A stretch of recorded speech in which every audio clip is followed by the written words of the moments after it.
Welcome back, everybody. Today we're going to be talking about the Sausage Maker's dry curing wraps, how to use them so that you can get the best results. And I don't want you to confuse these wraps for the Sausage Maker's dry aging steak wraps.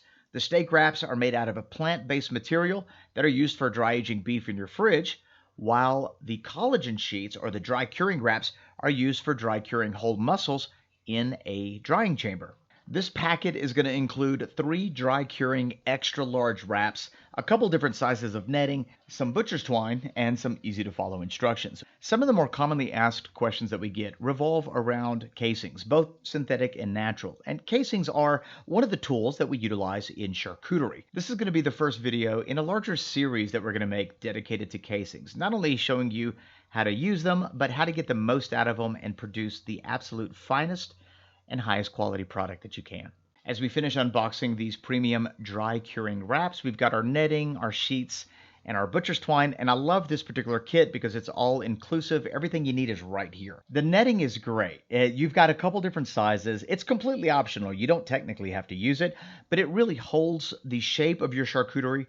It stretches like crazy, and it allows that wrap to really adhere to the meat. The butcher's twine that's included is of premium quality, incredibly strong, and then of course you've got the dry curing wraps, which is a collagen sheet. Now these wraps are extra large, and I don't think I've ever used one entire wrap for a project. I'm usually cutting it to size, and that's the first great benefit about these dry curing wraps. You can cut them to fit whatever you're trying to make. To cut the wrap, place the wrap on a dry cutting board. With a sharp knife, just slice whatever you're going to use, and whatever you're not going to use, fold it back up and place it back into the packaging. And that's it.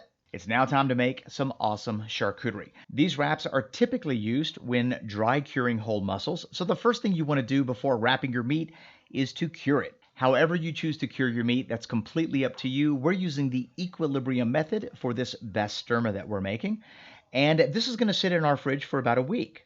It's now been 7 days, and this is what our meat looks like now that it's finished curing. To get this ready for the wrap, we're going to rinse off any excess blood and seasonings from the cured meat. I want my meat to be moist and tacky. That's going to give me the perfect surface for that collagen sheet. If it's too wet, just blot it with a paper towel and place it in the center of your dry curing wrap. Begin to fold that collagen sheet over your meat. And after each fold, try to press out any air pockets. If you don't get 100% of the air pockets out, that is totally okay, because in a minute I'll show you how to fix that.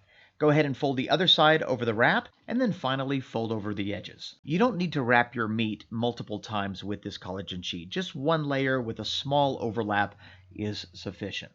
Our meat is just about ready to be put into its drying chamber. All we got to do now is weigh it, and we're going to record the actual weight. That's the green weight. And then we're going to record our target weight. And this is the weight that I'm shooting for before it's ready. Once we do that, it's time to hang our meat in our drying chamber. And the optimal conditions are 55 degrees Fahrenheit with a 75 or 80% relative humidity. These wraps have tiny perforations that allow your charcuterie to dry nice and even. As long as you can maintain the correct parameters in your drying chamber, all we got to do now is wait. Let me share with you a couple of examples of how I use these wraps.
Let's talk about removing the wrap. This is a pretty straightforward process. All you've got to do is cut a little slice in it and then peel it off. It peels off incredibly easy.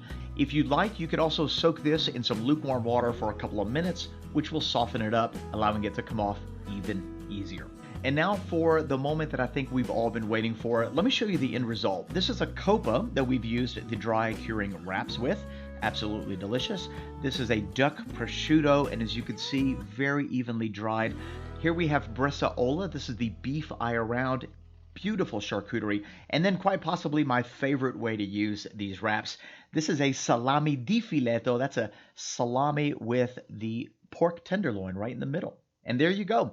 That's how we use the premium dry curing wraps from the Sausage Maker. These things are awesome. You're not limited by size or shape like you are with regular casings, which makes these incredibly versatile and a great tool to have in your arsenal. You can find some information in the description box below if you want to check out these dry curing wraps for yourself. And be sure to stick around because we have an entire series lined up that deal with the different types of casings that are available for dry aging meat and dry curing whole muscles as well as salami. Thanks for watching. Don't forget to subscribe, like, comment, and share. We'll see you in the next one.